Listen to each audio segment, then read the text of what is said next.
32 años de edad, actualmente en su segundo embarazo, ha tenido un parto previo y tiene 42 semanas de gestación por fecha de última menstruación, confirmada por ultrasonido de primer trimestre, sin complicaciones previas durante el embarazo, por disminución de movimientos fetales en las últimas 24 horas, ni era contracciones uterinas regulares, pérdida de líquido amniótico sangrado vaginal. No presenta antecedentes personales de hipertensión, diabetes o enfermedades tiroideas. Su primer parto fue a término sin complicaciones y vaginal. Su control prenatal se ha monitoreado de manera regular y ha tenido un control de crecimiento fetal adecuado. Podemos ver los signos vitales de la paciente: 120/75, 85 de cardíaca, 18 de respiratoria, 36,8 grados centígrados la temperatura. Abdomen con una altura de fondo uterino de 36 centímetros. Fondo uterino a nivel de la apófisis sifoides. Presentación cefálica. Auscultación fetal. Frecuencia cardíaca fetal de 125 latidos por minuto. Ritmo regular. Pruebas diagnósticas. Ecografía obstétrica. Tiene un líquido amniótico disminuido. Un índice amniótico de 3 centímetros. Placenta grado 3. Simetría fetal dentro de parámetros normales. Se realiza un monitor fetal, el cual es trazado reactivo sin desaceleraciones. Bien, su bibliografía dice que el embarazo postérmino es aquel que se excede los 293 días o correspondiente a las 41,6 semanas, ¿no? Inclusive para las bibliografías actuales, este espacio entre 41 o 41,6 se denomina embarazo en vías de prolongación, pero ya embarazo prolongado serotino es aquel que se presenta después de las 41,6 semanas, ¿sí?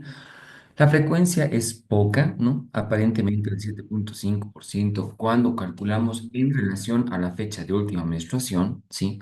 2,5 cuando es en función a la ecografía del primer trimestre y apenas 1% cuando tiene correlación tanto de la fecha de última menstruación como también de la ecografía precoz. En función a la etiología, puesto que no hay algo patológico que promueva que un embarazo se prolongue, solamente que tenemos que tener en cuenta que es más frecuente en pacientes que son menores de 35 años y que en función a los antecedentes de paridad es más frecuente en los pacientes que son nulíparas, es decir, las que no han tenido un parto previo. ¿Cómo realizamos el diagnóstico de un embarazo prolongado? Primero es en función a la fecha de última menstruación. Y cuando hablamos de la fecha de última menstruación, tenemos que hacer referencia a que sea una paciente con ciclos regulares, que no haya estado tomando anticonceptivos orales al menos 3 meses previos a su fecha de última menstruación, ¿no? Y que no tenga una patología de base, evidentemente. Cuando cumple el requisito, la fecha de última menstruación nos ayuda de manera considerable. Otro es en función a la ecografía. Y en relación a las ecografías, aquí podemos ver la ecografía que se realiza antes de la semana 13, ¿no? Es decir, el primer trimestre, el error es máximo de una sola semana. Por lo tanto, podemos decir que esto es una ecografía muy confiable para valorar la edad gestacional. Casualmente, en esta ecografía lo que se valora es la longitud cráneo-caudal del producto para calcular la edad gestacional. En el segundo trimestre ya puede haber un error de más o menos una semana, es decir, ya no es tan precisa como la primera, donde aquí se toman los diámetros como el diámetro biparietal, la circunferencia abdominal, que se llama la longitud del fémur, se hace unos parámetros para calcular la edad gestacional. Mientras que en la ecografía del tercer trimestre puede haber más inclusive de error de una semana y lo que más nos interesa en el tercer trimestre, evidentemente, es valorar la cantidad de líquido amniótico. ¿Por qué? Porque el embarazo prolongado por lo general se caracteriza por una disminución en el líquido amniótico, es decir, una tendencia al oligohidramios.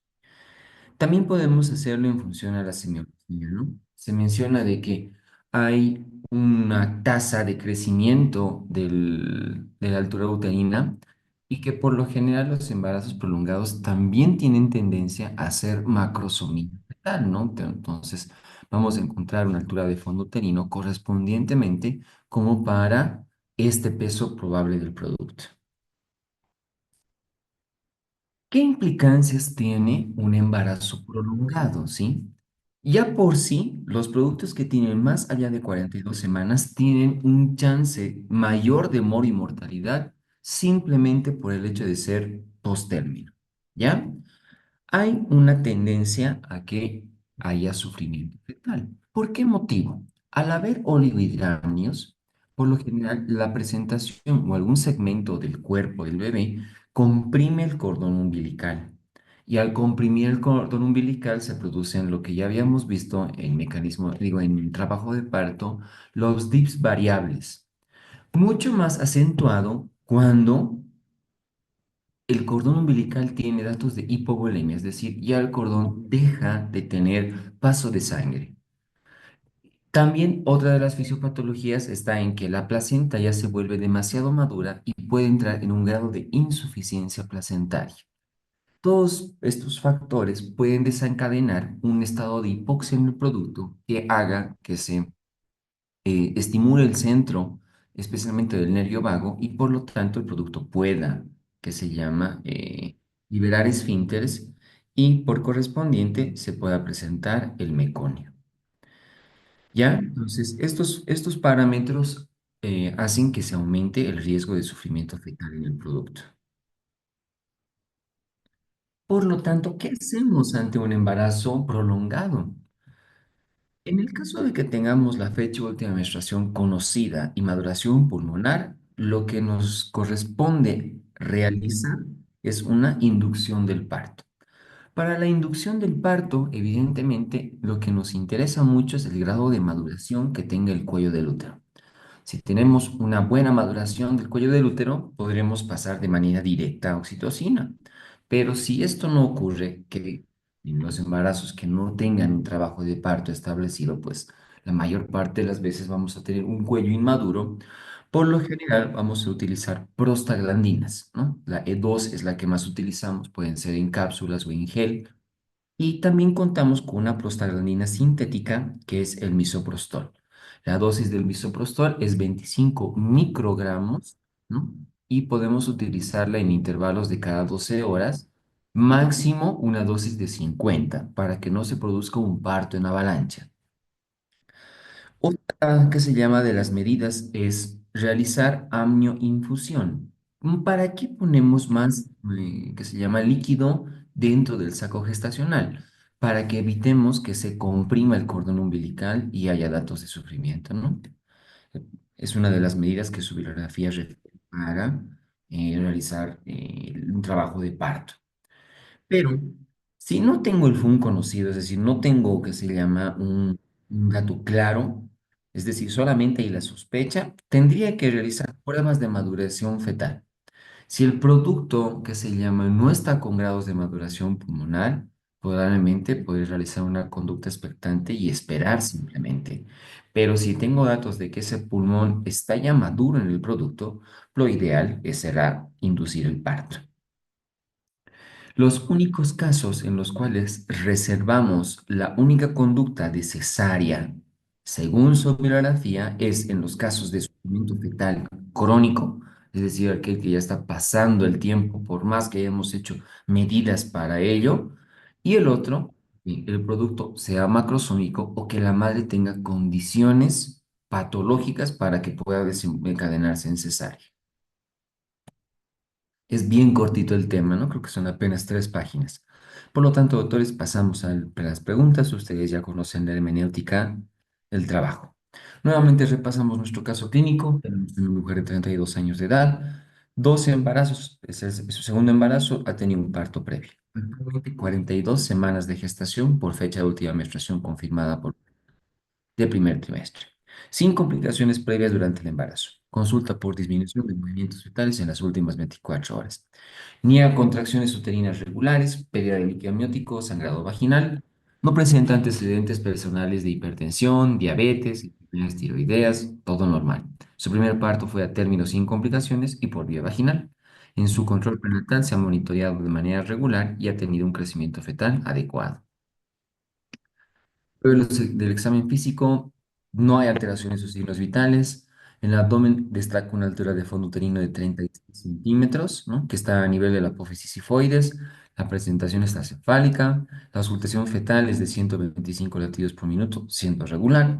Las pruebas diagnósticas tenemos una ecografía obstétrica con líquido amniótico disminuido. Está con oligohidramios. La placenta está madura, grado 3, y la biometría fetal dentro de parámetros normales, es decir, el tamaño está de acuerdo a la edad gestacional. Se le ha realizado un trazado de monitoreo fetal, el mismo no presenta desaceleraciones. ¿Cuál es el riesgo más común asociado con el embarazo prolongado? Anomalías congénitas, restricción de crecimiento intrauterino, síndrome de aspiración de meconio, corionionitis o diabetes gestacional.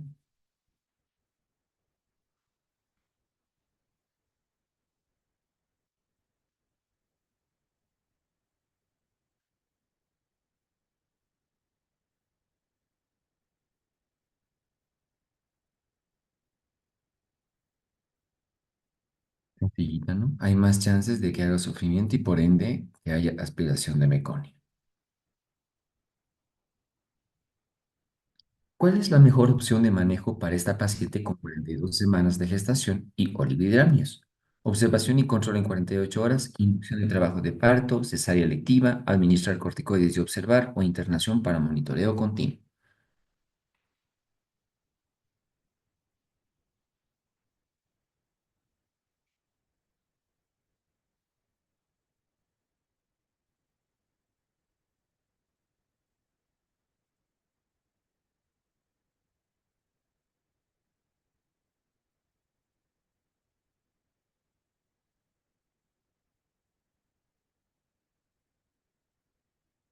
Su biografía dice claramente, si la paciente está con datos de bienestar fetal, inducimos el trabajo de parto, ¿no?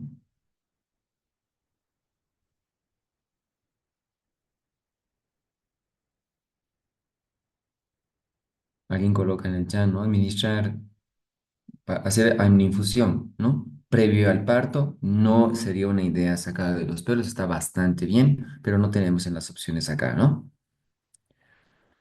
3. ¿Cuál es el principal riesgo materno asociado al embarazo prolongado? Preeclampsia, infección intramniótica, desgarro perineal de tercer grado, distocia de hombros o desprendimiento prematuro de placenta no inserta.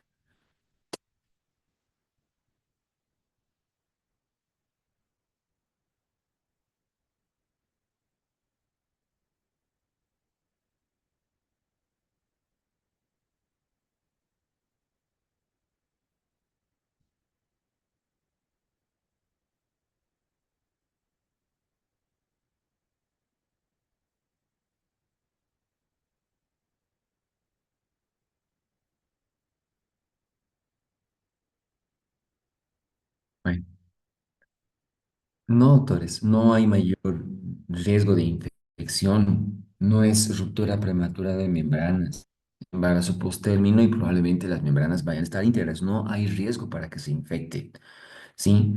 El hecho de que haya distosia de hombros interfiere en distocias del canal del parto, ¿no?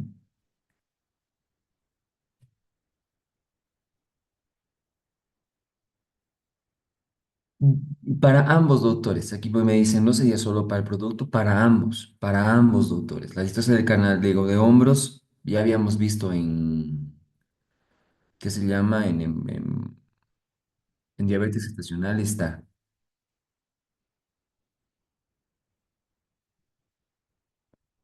Podría ser desgarro de tercer grado, ¿no? No estaría mal en función a ello. De todos modos, no sería infección, ¿ya? Aquí sí quiero que se quede claro que no sería infección. 4. El monitoreo fetal muestra desaceleraciones tardías. ¿Qué representa esto? Compromiso fetal por insuficiencia placentaria, desprendimiento placentario, cordón umbilical corto, compresión de vena cava inferior o movimiento fetal normal.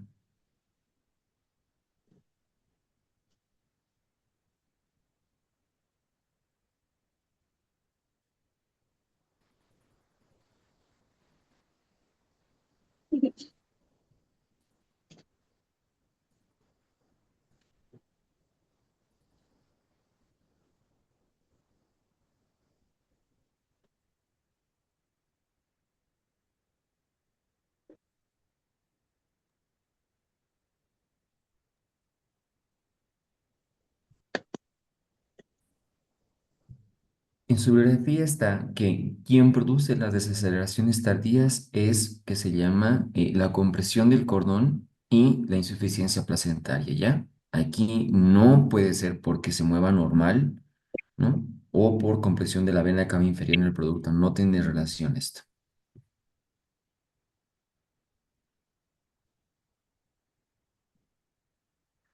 En una paciente con embarazo prolongado, la evaluación de la placenta muestra un grado 3 en la ecografía. ¿Qué indica este hallazgo? Placenta previa, placenta envejecida, placenta creta, desprendimiento de placenta o placenta normal.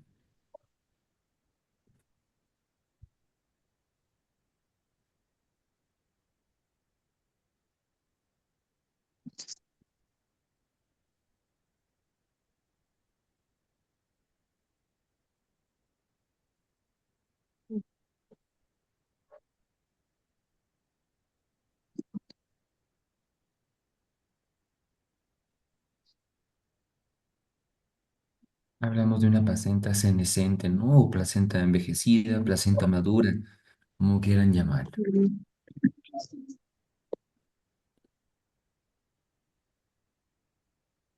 Espérenme un segundito. A ver, sí, sí. Perfecto. Embarazo prolongado postérmino se denomina como aquel que sobrepasa el límite de 41,6, 42,1, 37,1, 41,1 o 38,6.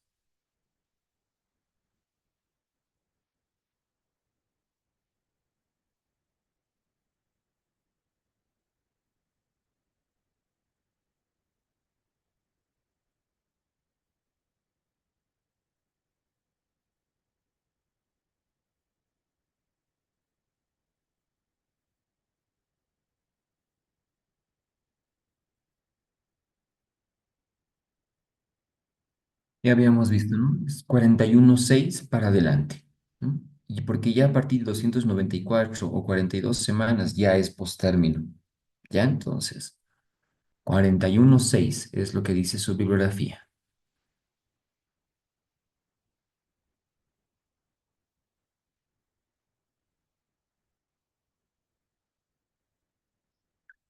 Algunas de las pocas variables que se asocian con el embarazo prolongado son edad mayor a 35 años y multíparas, edad menor de 35 y multíparas, edad mayor de 35 y nulíparas, edad menor de 35 y nulíparas, edad mayor de 40 años y nulíparas.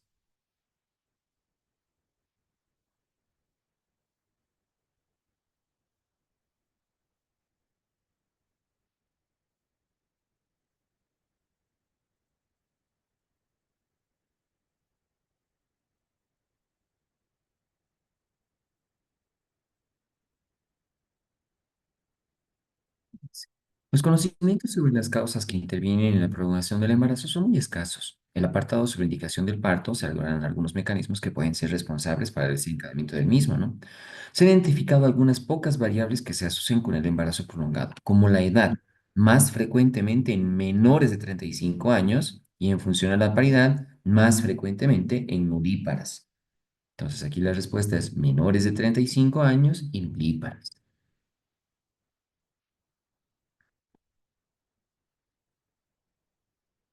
El cálculo de la edad gestacional en pacientes según la fecha de última menstruación es válido y siempre cuando no exista una de las siguientes: antecedente de embarazo previo hace 6 meses, toma de anticonceptivos orales, irregularidad menstrual, ve y si son correctas o todas son correctas.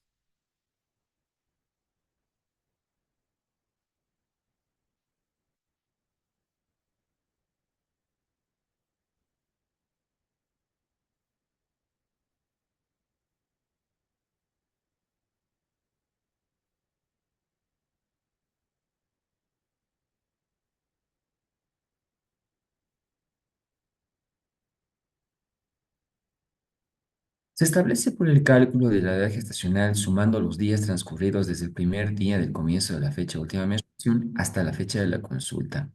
Si la cifra sobrepasa 293, es decir, 41,6, se trataría de un embarazo prolongado postérmino. Este cálculo cuenta con las limitaciones antes mencionadas. Es válido en mujeres que previamente a la fecha de última menstruación tenían ciclos regulares, que recuerden la fecha y que no hayan tomado anticonceptivos orales al menos 3 meses antes de la primera falta, ¿no? Entonces aquí las respuestas B y C son correctas.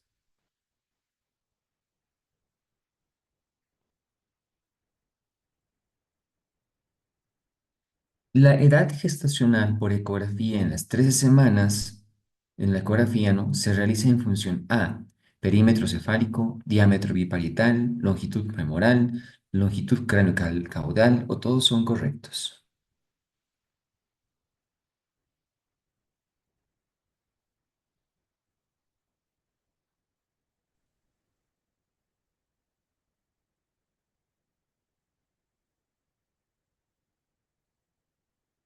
La edad gestacional estimada por amenorrea, en particular en casos de duda, podrá ser confirmada si existió alguna exploración ecográfica previa por el feto, ¿no?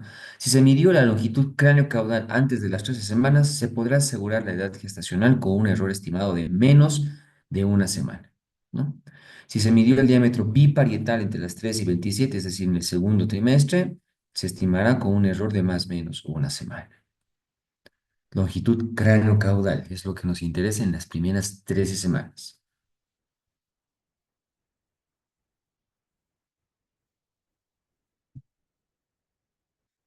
La prolongación de la gestación se asocia con oligohidramnios, polidramnios, normohidramnios, ruptura prematura de membranas o ninguno es correcto.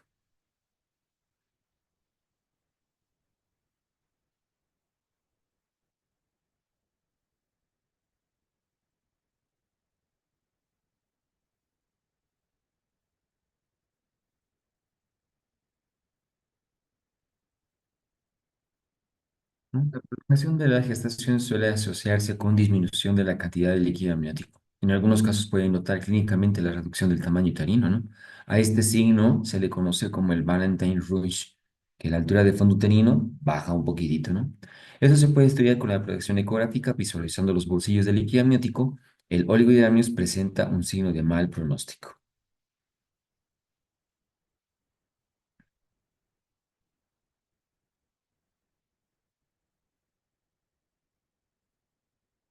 La principal causa de sufrimiento fetal intraparto en un embarazo prolongado es trastorno hipertensivo del embarazo, desproporción cefalopélvica, distocia de hombros, polidramios, compresión de cordón umbilical.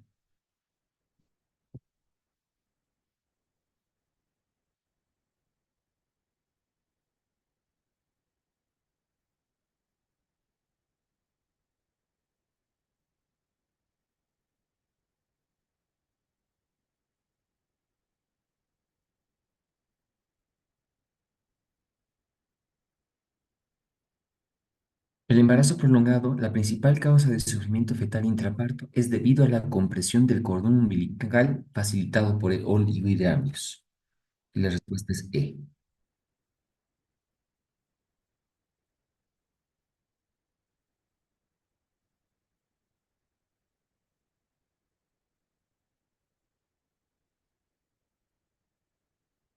Durante un trabajo de parto en un embarazo prolongado con oligohidramnios es común encontrar en el cardiotocógrafo DIPS 1, DIPS 2, DIPS 3, espigas o no se realiza cardiotocografía.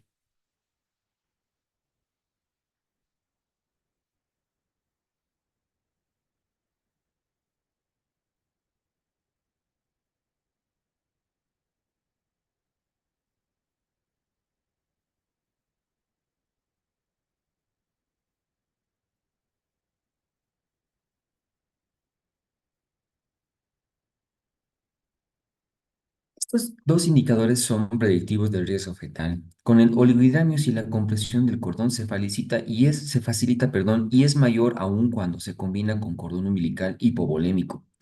En estos casos, el inicio de las contracciones uterinas del trabajo de parto puede desencadenar desaceleraciones variables de la frecuencia cardíaca fetal, DIPS umbilicales o DIPS tardíos, DIPS 2, ¿no? Claramente decía en el trabajo de parto, doctores, que los DIPS 2 son los patológicos, ¿ya?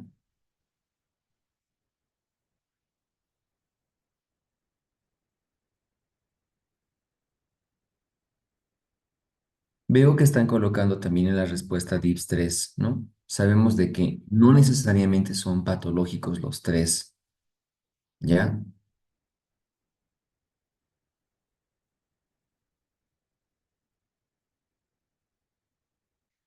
La inducción de trabajo de parto en una paciente con 41 semanas de embarazo y cérvix inmaduro se debe realizar con prostaglandinas, oxitocina, misoprostol. Ahí sí son correctas, todas son correctas.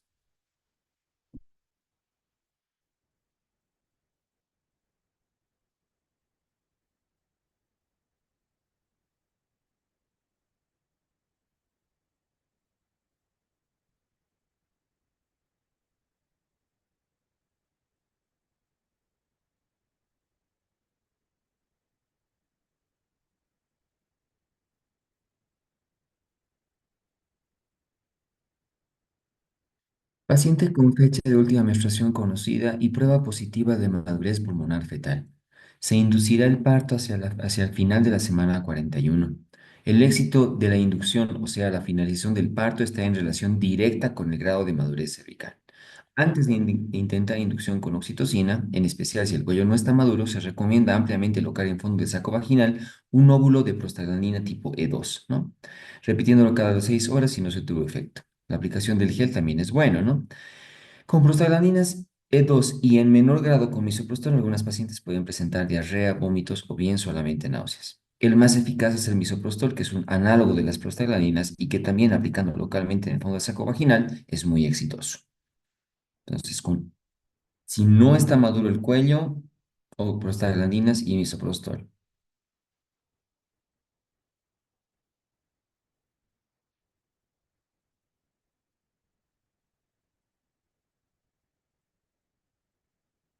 En un embarazo de 41 semanas con diagnóstico de olividráneos, se procederá a inducción con prostaglandinas, cesárea de emergencia, amnioinfusión, control en una semana o amniocentesis.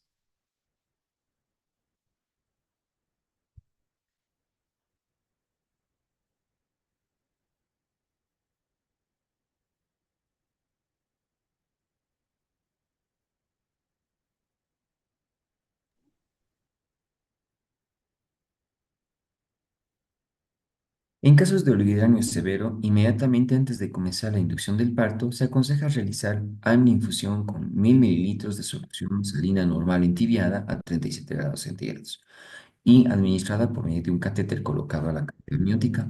La amniinfusión podrá prevenir la compresión del cordón umbilical y los signos de sufrimiento fetal agudo cuando comiencen las contracciones uterinas provocadas por la inducción, ¿no?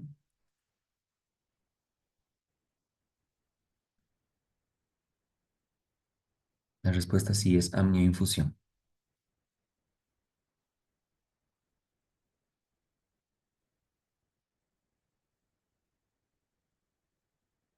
Se puede realizar cesárea en un embarazo prolongado ante sufrimiento fetal crónico, presencia de meconio con DIPS 1, inmadurez pulmonar, oligohidramnios con DIPS 1 o todos son correctos.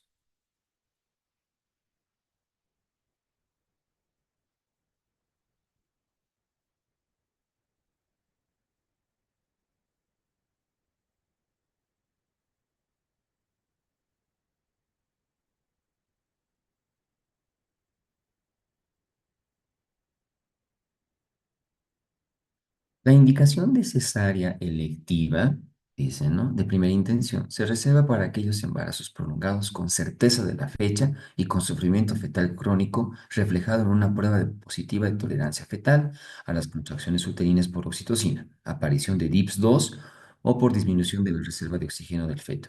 Cuando esta prueba es positiva, el embarazo prolongado generalmente coincide con oligohidranios y meconio.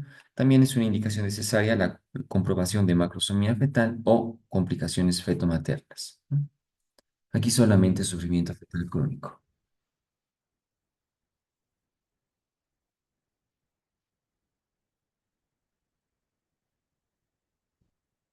Tema cortito. Puntos claves. Definición: el embarazo prolongado es aquel que dura más de 42 semanas, ¿no? Desde la fecha de última menstruación o 294, ¿no? Pero sabemos que es de 41,6 para adelante, es decir, por eso le digo 42. Cálculo de la edad gestacional. La precisión estimada de la edad gestacional es clave para prevenir el diagnóstico incorrecto en el embarazo prolongado. Factores de riesgo, nulliparidad, antecedentes familiares de embarazos prolongados y errores de la adaptación de la gestación son factores asociados. Complicaciones fetales, aumento el riesgo de macrosomía, síndrome de expiración de meconio, hipoxia, oligohidramios y muerte intrauterina. Complicaciones maternas, riesgo de parto instrumental, cesárea, laceraciones perinales, hemorragia posparto y distosia de hombros.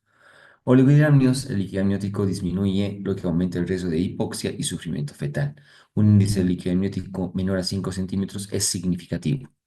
Monitoreo fetal, se recomienda monitorización del bienestar fetal a partir de las 41 semanas mediante perfil biofísico y pruebas de no estrés. Inducción del parto, indica la inducción entre las 41 y 42 semanas en presencia de oligohidramios o signos de sufrimiento fetal. Perfil biofísico, utilizar para evaluar el bienestar fetal, combina monitoreo cardiotocográfico con la medición del líquido amniótico y movimientos fetales. Riesgo de macrosomía, el riesgo de macrosomía aumenta con el embarazo prolongado, lo que eleva el riesgo de parto traumático.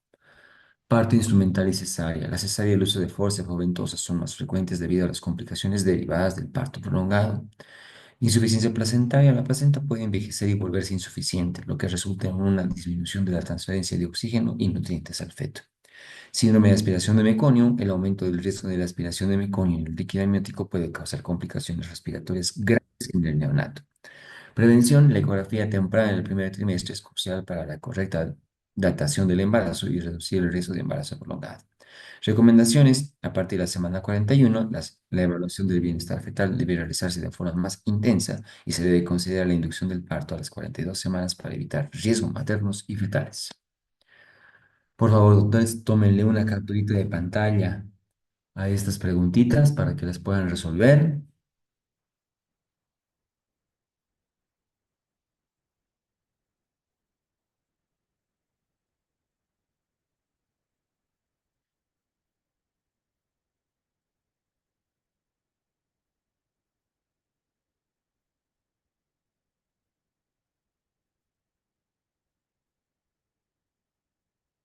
Segunda hojita, por favor, tómenle una captura de pantalla igual.